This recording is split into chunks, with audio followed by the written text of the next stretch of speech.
인사합시다. 하나님을 축복합니다. 축복합니다. 아멘. 아멘. 네, 여러분들 감기 조심하시기 바랍니다. 제가 감기를 무시했다가 대통 혼났습니다. 이번 주에 월요일날 회의를 끝나고 늦게까지 오는데 너무 추워가지고 얼굴을 덮고 올 정도로 추웠었는데 좀 괜찮아하겠거니 했는데 수예배를 드리고 간 다음에 대통 혼나가지고 목요일 금요일날 꽁꽁 앓다가 이제 조금 살아났어요. 그래서 아프지 마시고요. 아프면 서럽더라고요, 서로. 그래서 사모도 어디 가고 막 그래가지고 따뜻한 것을 먹고 싶은데 어떻게 할 방법이 없어서 가장 내가 별로 안 좋아하는 라면이 있는데 라면은 끓이는 건 내가 먹는데 그 일회용짜리 있잖아요. 그것을 잘 안 먹어요. 컵라면을. 이유는 고등학교 때 자취를 하면서 하도 그 컵라면을 많이 먹어가지고 그 냄새가 아직까지도 나는 것 같아가지고 잘 안 먹는데 거기다 뜨거운 물을 붓고 거기서 나오는 김에다 그 따뜻한 물에다 먹으니까 그게 그렇게 맛있더라고요, 이번 주에. 그래서 여러분 꼭 아프지 마시기 바랍니다. 우리 아프지 말기에 또 축복 아까 하는 건강 주시라고 하나님 축복합니다. 한번 더 하십시다. 하나님 축복합니다. 아멘. 아멘. 자, 우리가 민수기를 3월 달부터 우리가 항상 묵상을 하는데 이 민수기는 하나님께서 그 출애굽을 하고 나서 그들이 이제 시내산 광야에 있다가 이제 하나님께서 부르심을 또 다시 불러서 가나안 땅에 들어가는데 그때까지 쓰였던 어떤 그런 일들이 있는 것이 민수기예요. 그래서 민수기에 보면 그들이 하나님의 부르심을 받고 가나안을 다 정복하기 위해서 가는데 그 가나안을 둘러본 다음에 그들이 하나님 앞에 배신했던 이야기도 나오는 게 이 민수기의 말씀입니다. 근데 이 민수기 말씀을 보면 특별히 오늘 민수기 6장에 보면 나실인에 관한 이야기를 합니다. 곧 하나님 앞에 우리의 몸을 구별하여서 드리는 그런 이야기가 나옵니다. 자, 그런데 우리가 우리 자신들을 구별하여서 여호와 하나님 앞에 드려야 하는 우리들인데 요즘에 우리들의 신앙을 보면 참 안타까운 일들이 많이 있더라 하는 거예요. 우리는 우리들의 자신만을 위한 신앙을 많이 가지고 있는 것 합니다. 내 자신의 신앙을 위한 것들, 하나님을 위한 것이 아니라 나의 어떤 신앙, 나의 자신만을 위한 신앙을 가질 때가 많아요. 그래서 우리의 신앙을 보면 너무 이기적이다. 어떻게 보면 너무 자기주의로 살아간다 하는 거예요. 이제 신앙생활 하는데도 내 취향에 맞지 않으면 나만의 어떤 그런 예배가 되지 않고 나만의 어떤 그런 삶이 되지 않는다면 하나님 앞에 우리가 나아가는 것을 감히 안 나가는 것도 많이 있어요. 그런 모습을 봅니다. 나를 하나님께 드리려고 하는 예배가 아니라 하나님으로부터 무언가 받으려고만 하는 그런 신앙생활, 그 모습이 우리들의 모습인 것 같습니다. 우리의 삶이 조금 불편하면 그렇게 하나님을 섬기려고 하는 그 모습들을 뒷걸음질 치려고 하죠. 내 삶에 불편하지 않는 만큼만 하나님을 섬기려고 합니다. 내 삶에 불편하지 않을 만큼. 그럼 우리에게 오늘 성경이 우리에게 가르쳐주는 나실이라는 이 말씀을 우리가 들었을 때에 곧 자기 자신을 거룩한 모습으로 구별하여서 하나님께 드리려는 이 나실인의 제도를 우리가 듣는다면 꽤 충격적일 수도 있어요. 나실이라는 이야기는 지식적으로 우리가 배울 수는 있습니다. 나실인이 무엇일까 하는 것에 대해서 우리가 지식적으로 많이 배우나 우리 실생활에서는 이 나실인의 모습으로 우리가 삶을 살아가는 그 모습은 잘 이해되지 않는 모습 속에 있지 않나 그렇게 볼 수 있습니다. 나실인의 제도가 무엇일까요? 이스라엘 백성들은 하나님께서 특별히 선택을 하셨는데 그 가운데 또 선택을 하신 게 이 레위인들이에요. 레위인들은 하나님께서 거룩히 구별하여서 하나님의 성전에서 하나님의 회막에서 그들을 지키고 그들을 회막에서 온전히 하나님을 섬길 수 있도록 그들을 특별히 선택한 사람이 레위인들이었어요. 그렇게 특별한 거룩한 자들로 그를 불렀습니다. 그런데 이 레위인들을 제외한 또 다른 어떤 거룩한 무리라고 할 수 있다면 모든 하나님의 택하신 백성들이 다 거룩하지만 그 가운데 자기 자신들을 성별해서 하나님 앞에 거룩한 모습으로 드리기로 다짐했던 사람들을 나실인이라 그렇게 이야기를 했어요. 그들은 바로 특별한 이유를 통해서 어떤 소원함으로 통해서 일정 기간이나 평생 하나님께 자신의 삶을 바치는 사람들, 그 사람들을 나실인이라 이렇게 말합니다. 이 나실인은 오늘날에 어떤 사람들을 가리킬까 한다면 우리 그리스도인들을 말하지 않나 그렇게 봅니다. 우리 그리스도인들 다 예수 그리스도를 믿고 따라가지만 그 가운데 우리가 헌신되어서 내가 집사로, 권사로, 장로로, 또 목회자로, 또 아니면 우리 성도들 가운데서도 내가 이 일정 기간 내가 하나님 앞에 헌신하며 살겠다.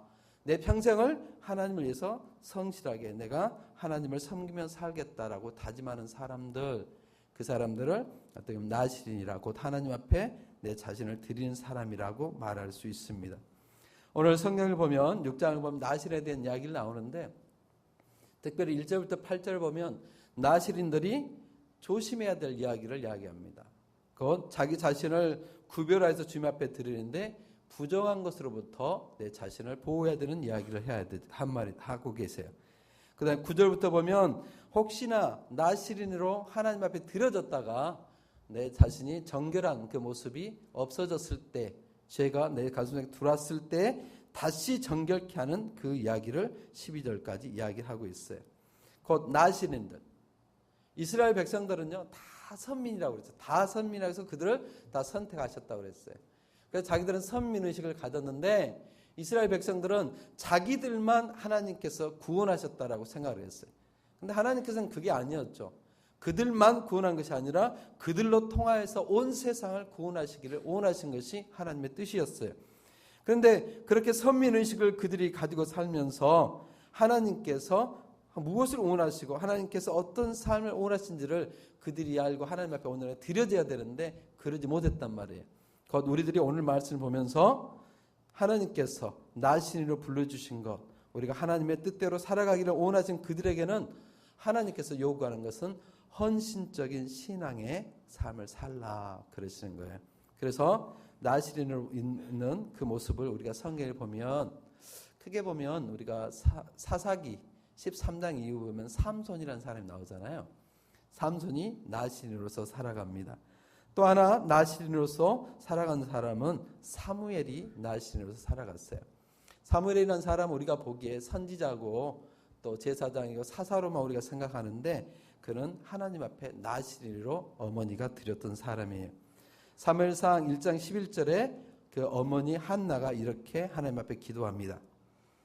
서원하여 이르되 만군의 여호와여 만일 주의 여종의 고통을 돌보시고 나를 기억하사 주의 여종을 잊지 아니하시고 주의 여종에게 아들을 주시면 내가 그의 평생의 그를 여호와께 드리고 삭도를 그의 머리에 대지 아니하겠나이다.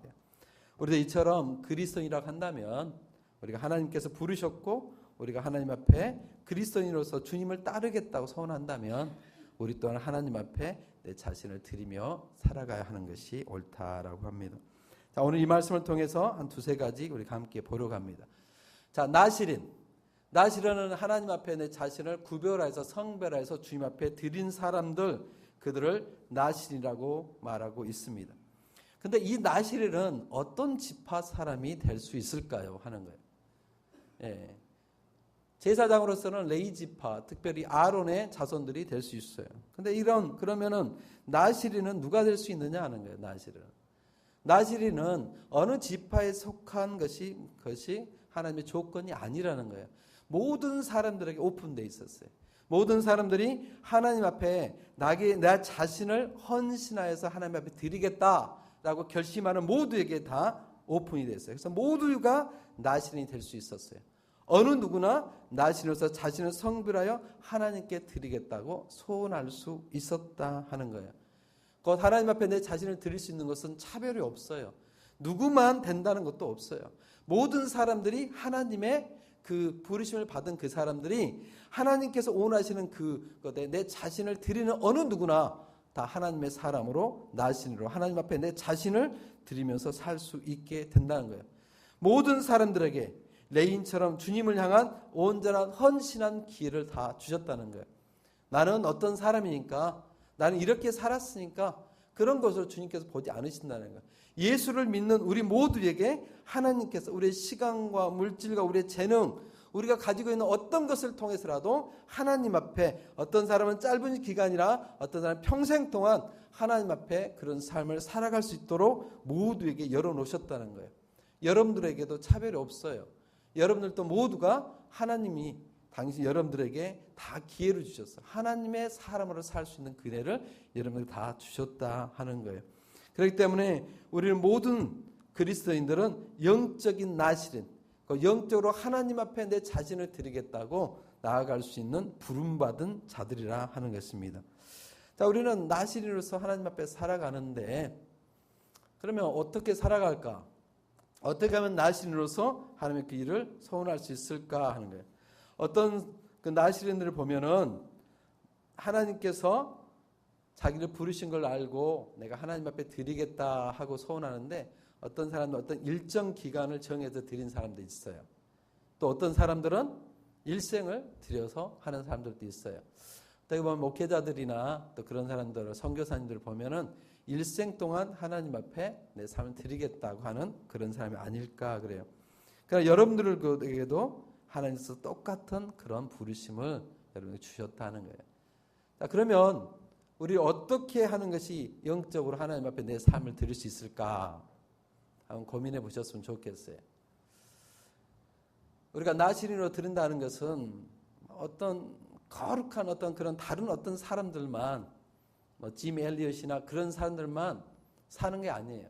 허드슨 테일러나 그런 사람만 사는 게 아니라 우리들도 나실인으로서 하나님 앞에 살 수 있다는 거예요. 나실이라는 사람은 어떤 시간을 정해서 짧은 시간이나 긴 시간을 다 드릴 수 있다고 그랬잖아요. 그렇다면 우리가 할 수 있는 것 중에 하나가 뭘까? 많은 교회에서 하는 일들이 있어요. 그 다음에 청년들이 했던 게 뭐냐면 다니엘의 기도를 하자. 그러면서 21일 동안 하나님 앞에 기도하는 시간을 갖자. 그렇게 결심하고 하는 사람들도 많이 있어요. 저는 그것 또한 나실인의 삶이라고 생각해요. 내가 21일 동안 이 시간만큼은 하나님 앞에 내 삶을 거룩하게 해서 내가 하나님 앞에 집중적으로 기도하겠다 하는 거예요. 그것이 나실인의 삶이 아닐까 합니다. 우리는 21일 동안 하나님 앞에 온전히 하나님 앞에 집중하며 살겠다 하는 거예요.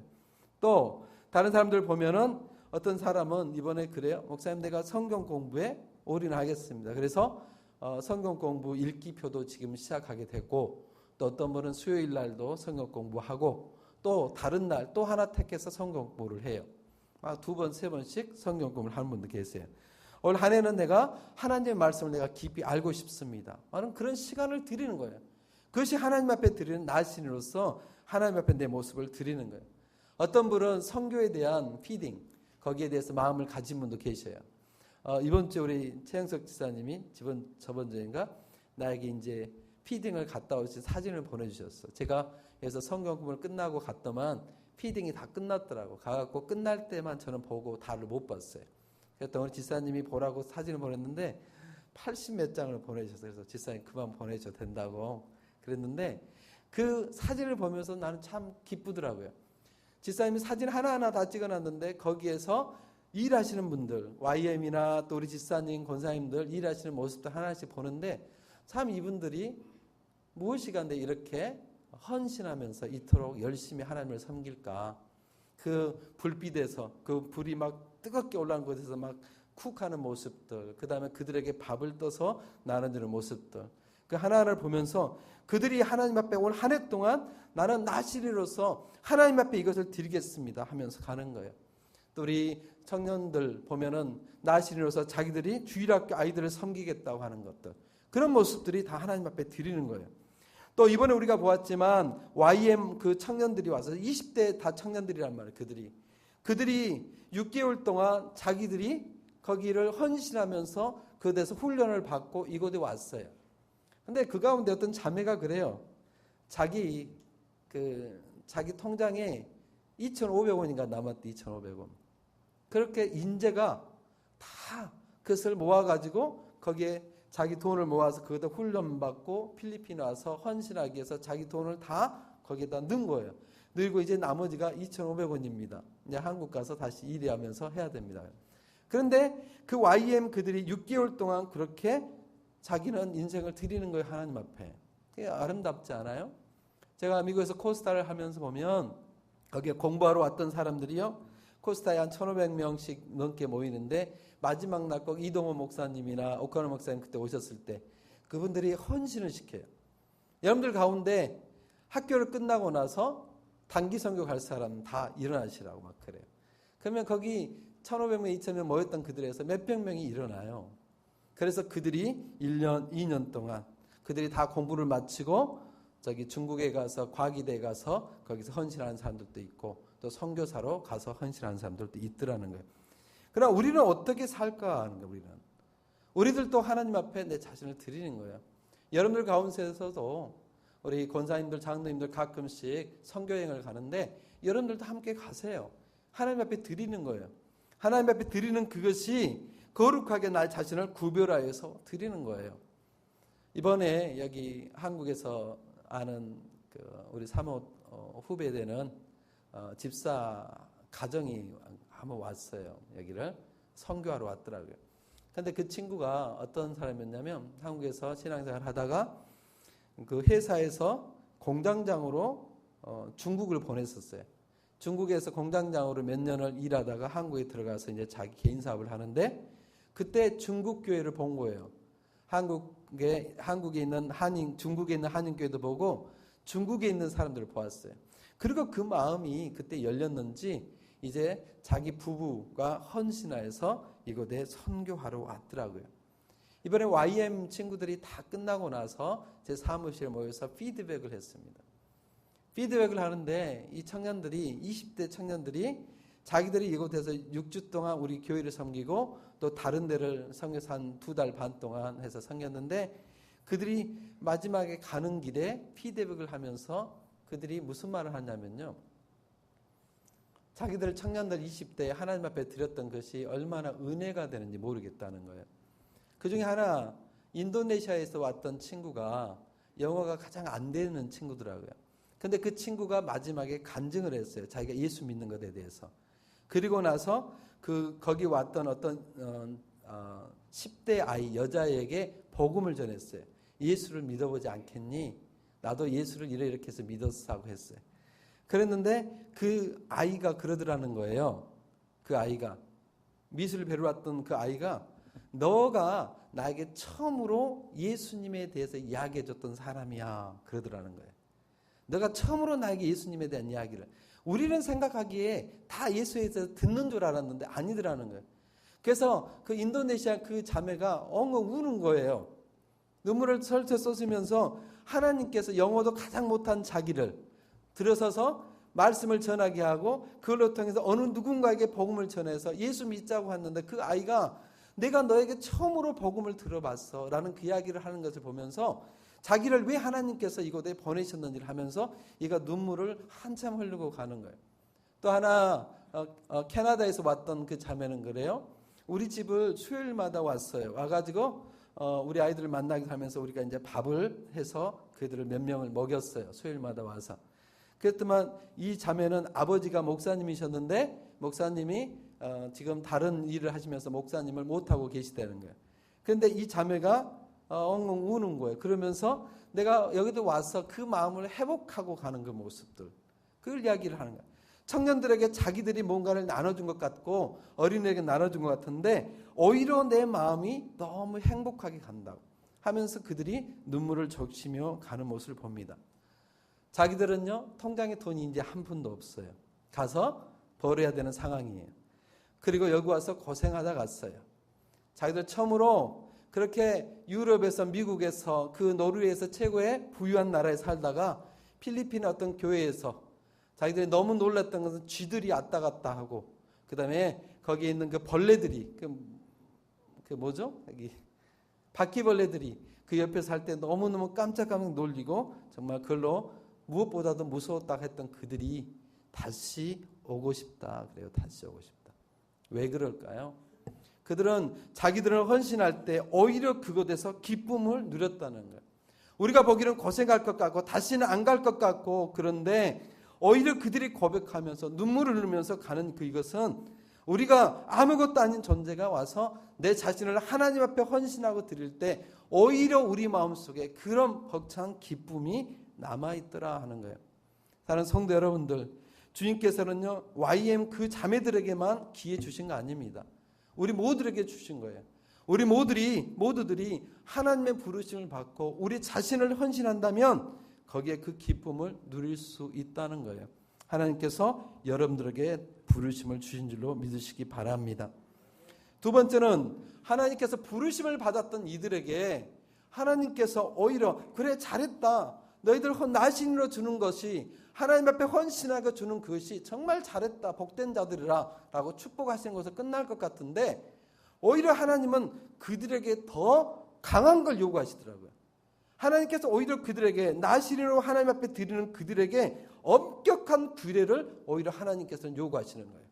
오늘 말씀을 보면은 그들에게 말하기를 오히려 더 강한 것을 요구해. 너희들이 더 지켜야 할 것이 있다. 다른 사람들은 평범하게 산다 할지라도 하나님 앞에 헌신하고 나신으로 드리겠다고 하는 너희들은 더 여러분이 해야 할 엄격한 규례가 있다라고 말합니다. 그러면 하나님께서 왜 이렇게 더 큰 거룩을 그들에게 요구하실까? 그들에게 부담을 주시려고 하실까요? 아니요. 그게 아니라 오히려 그들에게 그 거룩을 요구하심으로 통하여 더 큰 능력들, 권능들을 하나님께서 그들로 통하여 나타내시기 위함이시더라 하는 거예요. 자, 우리는 하나님이 나신으로 불렀을 때 우리의 삶이 거룩해야 된다는 걸 알아요. 우리가 아는 사람 중에 하나가 삼손이잖아요. 삼손은요, 하나님께서 특별히 그를 사랑하셔서 하나님께서 그를 선택하셔서 정말 엄청난 능력들을 베풀어 주셨다는 사람이 이 삼손이에요. 근데 이 삼손이 하나님의 부르심을 받고 나신으로 살아갈 때 그가 거룩한 삶을 살지 아니었을 때 오히려 다른 누구보다도 부끄러운 삶을 그렇게 살고 마무리를 했어요. 하나님께서 그를 부르셨음에도 불구하고 그가 거룩한 삶을 살지 못했을 때 다른 많은 사람들에게 손가락을 받아야 되는 부끄러운 삶을 살게 되더라는 거예요. 그래서 우리는 목사로 부름을 받든 장로님으로 권사님으로 집사님 부름을 받든 오히려 우리는 더 거룩한 그런 삶을 지켜가라고 주님께서 부르십니다. 오늘 3절에 보면 주님께서 이런 말씀합니다. 우리 3절 한번 함께 보십시다. 3절 자, 시작.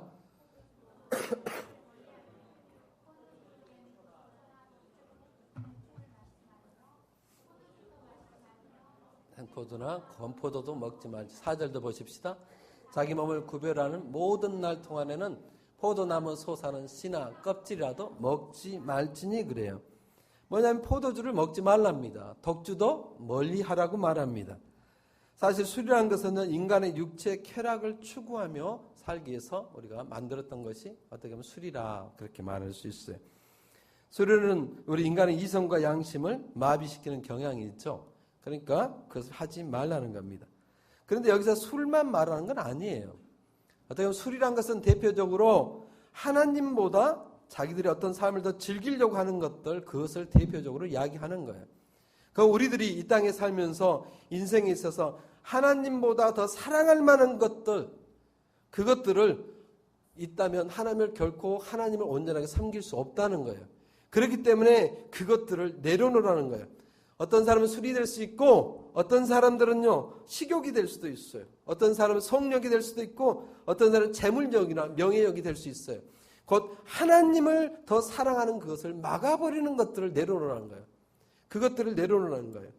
우리는 그것들을 내려놔야 되는데 그게 잘 안 내잖아요. 우리들이 하나님보다 그것을 더 쟁취하려고 할 때 하나님과 우리 사이를 막아버리게 만들어요. 아까 우리 드럼을 쳤던 재훈이 이 아이가요 참 저는 든든하고 예뻐요. 이 아이가 이제 고등학생이고 이제 대학교 가는 고등학생 나이인데 여기는 빨리 졸업하고 뭐 GRE 보고 검정고시 보고 대학을 가게 됐는데 이 아이가 가끔씩 저에게 질문을 해요.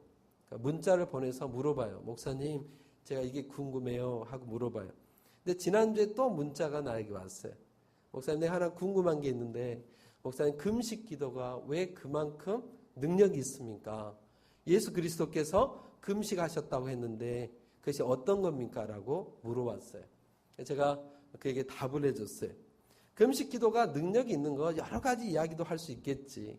그러나 금식 기도가 능력이 있는 것은 식음을 다 전폐하고 모든 것을 다 내놓고 생사를 해줄 수 있는 그것까지도 다 내려놓고 온전히 하나님 앞에 집중하면서 내가 기도하는 그 시간이라면 하나님께서 얼마나 능력을 우리에게 주시지 않겠니? 우리에게 그 기도를 응답해 주시지 않겠니? 내 모든 것을 내려놓고 어떻게 보면 내 생명에 관여되는 음식까지도 다 전폐하면서 하나님만 찾는다는 그 기도인데 하나님이 얼마나 우리에게 은혜를 베푸시지 않겠니? 그래요. 우리는 하나님을 위해서 모든 걸 내려놔야 되는 것. 금식만이 아니라 우리가 더 중요시 생각하는 것들 내려놓는 거예요. 그것을 내려놓고 하나님 앞에 내 자신을 드릴 때 그것이 나시린의 삶, 하나님 앞에 내 자신을 헌신하며 살아가는 삶, 그 사람의 모습이 아닐까 그래요. 그런데 하나님께서 보면은 독주와 포도주만 마시는 것이 내려놓는 것이 아니라 포도즙도 마시지 말고 생포도나 건포도도 먹지 말고 자기 몸을 구별한 모든 날 동안은 포도나무 솟아는 씨나 껍질이라도 먹지 말지며 그래요. 이스라엘에게는 포도나무가 가장 많았단 말이에요.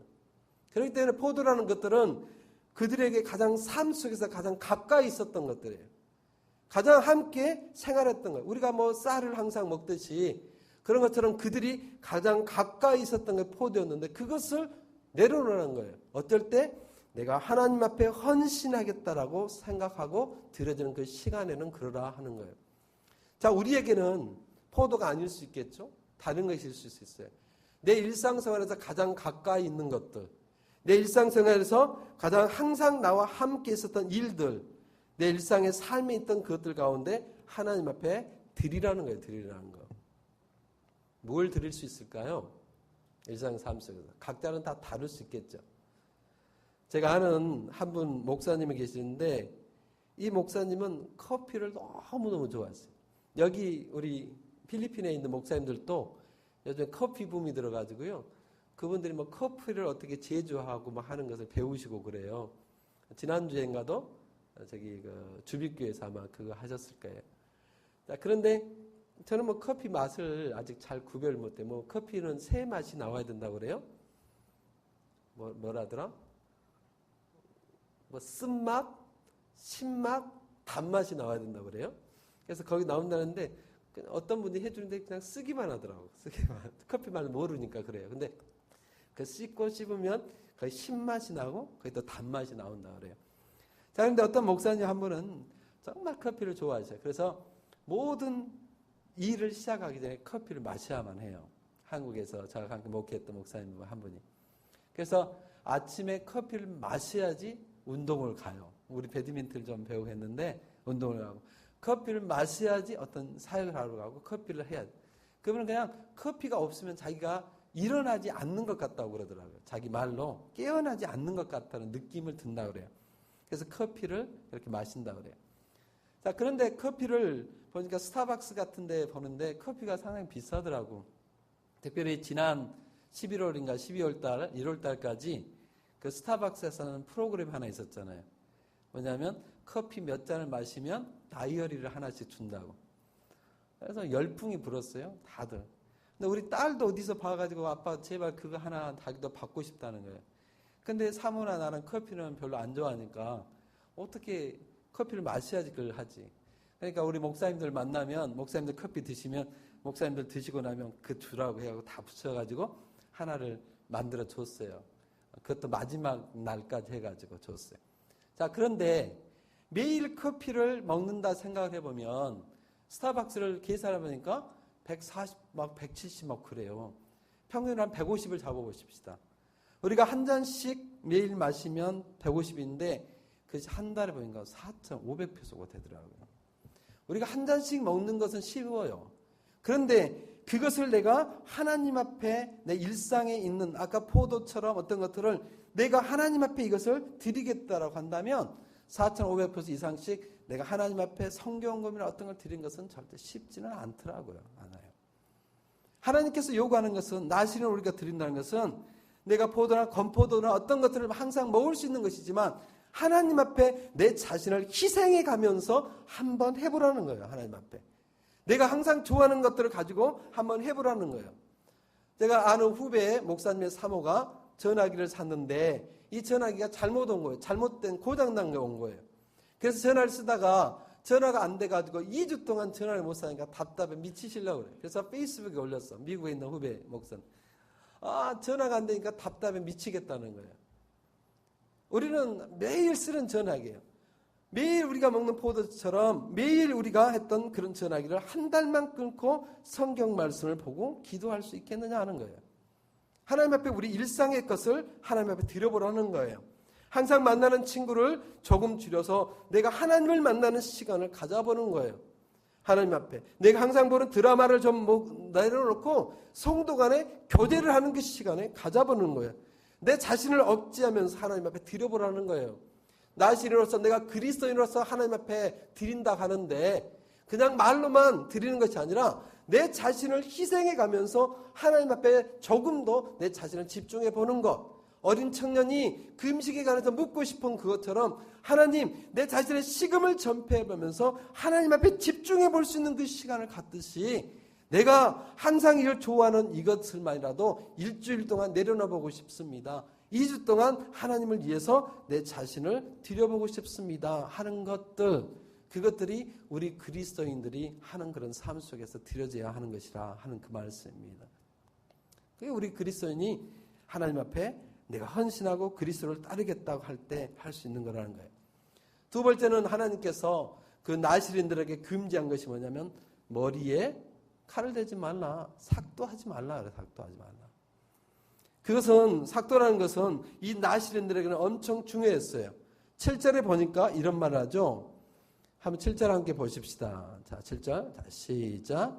그의 부모 형제 자매가 죽은 때라도 그로 말미암아 몸을 더럽히지 말 것이니 이는 자기 몸을 구별하여 하나님께 드리는 표가 그의 머리에 있음이라 그래요. 자기를 하나님 앞에 드리는 표가 그때는 머리에 있었다는 거예요. 그렇기 때문에 그 머리에 삭도를 대지 말라는 거예요. 삭도를. 삭도라는 것은 하나님의 주권이 자기에게 있다는 것을 있는 건데 그 삭도를 끊어버림을 통하여 하나님의 주권이 사라져버리는 거예요. 삼손이 그랬잖아요. 삼손이 하나님께서 자기의 주권을 있었는데 그가 삭도를 하고 난 다음에 힘을 다 잃어버린 거예요. 자기에게 능력을 줬지만 능력을 발휘하지 못했어요. 1895년에 한국에 단발령이 있었어요. 일본에서 들어와가지고. 그래서 고종이 단발령을 다 선포를 하죠. 단발령을 선포했을 때 우리나라 사람들, 유교에 깊이 있었던 사람들이 반발을 했어요. 그 사람들이 뭐라는 줄 아세요? 유교에 있는 사람들이 그 사람들이 어떤 이야기까지 했냐면 내 목을 칠지라도 내 목을 자를지라도 내 머리는 못 자른다는 내 머리는. 왜 그랬을까요? 그만큼 자기 부모가 자기에 줬던 그것들을 자기 부모가 줬던 것들은 지켜야 한다는 거예요. 지켜. 그러니까는 자기 그 머리 상투 하나 자르는 것이 나의 부모에 대한 모욕이라 생각을 하니까 내 목을 자르시오 차라리. 내가 목을 자른 걸 내어드리겠어. 그러나 내 상투는 자를 수 없다라고 하는 거예요. 왜? 부모와의 관계를 말한 거예요. 여기 있는 나실인들은 하나님의 주권에 대한 이야기예요. 지금은 머리를 자르냐 안 자르냐 그게 중요한 게 아니죠. 그러나 그게 뭐냐면 하나님의 주권을 내가 버리느냐 안 버리느냐 그거예요. 내 가슴 속에 하나님을 나의 하나님으로 내가 모시고 사느냐 아니냐, 내 주권을 주님 앞에 드리냐 안 드리냐, 그것이 우리 가슴 속에 어떻게 차지하고 있느냐, 그것이 중요하다 그 이야기예요. 나신으로서 머리에 삭도를 하게 되면 그 순간 하나님의 사람에서 그냥 일반적인 세상의 사람이 되는 거예요. 곧 하나님을 내 가슴 속에 내어놓는다면 하나님의 사람을 살다가 나 또한 그냥 일반 사람을 살겠다라고 내어놓은 거나 동일하다 그 말이에요.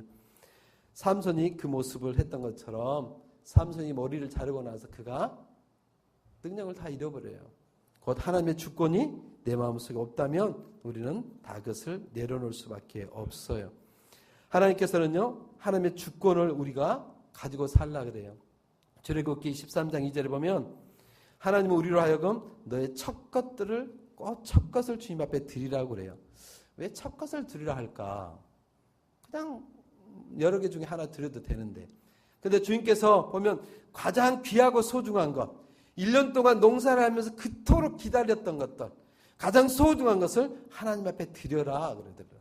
하나님 앞에 드리는 것. 곧 하나님께서 나의 모든 삶에 대한 주권을 가지고 있다 하는 것, 그것을 하나님 앞에 드리라 그 이야기예요. 그렇지 못하면 최선이 아닌 차선을 하나님 앞에 드리게 되는 거거든요. 그렇게 되면 내 인생의 최고의 것으로 하나님을 높여드리는 것이 아니라 오히려 하나님 앞에 나의 어떤 것을 가장 귀한 걸 드리지 못하게 되기 때문에 하나님 앞에 나의 주권을 드리라 그래요. 세 번째는 하나님께서 뭐라 하냐면 죽은 시체를 만지지 말라 그래요. 죽음을 가까이 하지 말라는 거예요. 그것은 뭐냐면 이스라엘 백성들, 유대인들에게는 죄의 결과가 죽음이라고 생각하는 거예요. 죄의 결과가. 그렇기 때문에 죄의 결과 죽음이었던 그것을 멀리하라. 죄를 가까이 하지 말라는 거예요. 죄를. 우리 그리스도인들에게 가르쳐준 것도 우리가 하나님의 부르심을 받았다면 죄를 멀리하고 살라는 거예요. 죄를 멀리하지 않으면 영광이 드러나지 않습니다. 그러니까 어떤 사람은 부름을 받았다 할지라도 우리가 죄를 가지고 있다면 영광이 드러나지 않아요. 이번에 우리 한국 사람들에게 정말 창피한 일이 하나 있었죠. 창피한 일이. 너무 부끄러운 일들이 하나 있었어요. 그게 뭐냐면 세부에서 한인들이 성매매를 했다는 것이 전 세계에 퍼져버렸어요. 그 경찰들이 페이스북으로 통해 가지고 그것을 중계를 해가지고 전 세계가 다 알게 된 거예요. 페이스북을 통해서. 그리고 한국 사람들도 그걸 다 알아서 한국 9시 뉴스까지 나와버렸어. 성매매한 사람들이. 그런데 성매매한 사람들이 보면 뭐 그 사람들이 100% 했는지 안 했는지 우리 모르겠지만 그 사람들의 직업이나 본 것들 보면 정말 대단한 사람들, 그 지역에 다 유지들이었어요. 괜찮은 사람들이었어요. 뭐 어떤 사람들은 뭐 CEO도 있었던 것 같고 꽤 높은 사람들도 있었어요. 그런데 아마 그 사람들은 그 지역에서 자기들 나름대로 힘께나 썼던 사람들 같아요. 그런데 그들이 이곳에서 죄를 지었다는 그것을 알고 나서 한국의 9시 뉴스까지 다 나와버렸을 때 자기들의 자식이 안 봤을까요? 너무 부끄러울 것 같아요. 자기 와이프는 안 봤을까요? 자기 어떤 지역에 있었던 사람들, 자기들이 CEO를 했다는다면 거기에 있는 종업원들을 보지 않았을까요? 이제 그들이 가서 뭘 말을 할 수 있을까? 아마 필리핀에 여행 오기 전까지는 떵떵거렸을 거라고. 내가 그래도 이렇게 사는데 내가 이런 사람들인데 하면서 그들에게 영향을 줬을 수도 있어요. 그런데 죄라는 것이 그들을 붙들고 있을 때 이제는 그들은 부끄러운 삶을 살 수밖에 없어요. 한순간에 그들의 모든 명예가 땅에 떨어지고 말았어요. 우리 그리스도인들도 마찬가지 아닐까요? 하나님 앞에 들었을 때 주님께서 우리에게 거룩하라고 우리에게 말한 것은 우리를 통해서 능력의 삶을 살기를 원하는데 우리에게 죄라는 것이 우리 가족에 들어오면 한순간에 하나님의 영광이 떨어지는 것만이 아니라 우리들의 모습까지도 처참하게 부끄러운 삶을 된단 말이에요. 그래서 주님께서 삼손을 통해서 우리에게 낱낱이 보여주시는 거예요. 예수님께서 하나님께서 삼손의 그 모습이 부끄러워서 성경에 사사기 빼버려도 되는 거는데 하나님께서는 삼손의 그 이야기를 거기에 넣어놓은 것은 후대에 하나님을 믿고 하나님 앞에 내 자신을 드리겠다고 소원했던 그 사람들이 내 자신을 더 거룩하게 지켜야 한다는 것을 보여주시기 위해서 넣어놓으셨을 거예요. 그래서 오늘도 우리에게 말하기를 죄를 멀리하면서 살라라고 말합니다. 우리가 교회에 집사로서, 권사로서, 장로로서, 목사로서 헌신할 때 하나님 앞에 다 서원했잖아요. 하나님 앞에 내가 헌신하고 살겠습니다. 내 일생을 주님 앞에 내가 거룩한 모습으로 드리며 살겠습니다 라고 했어요.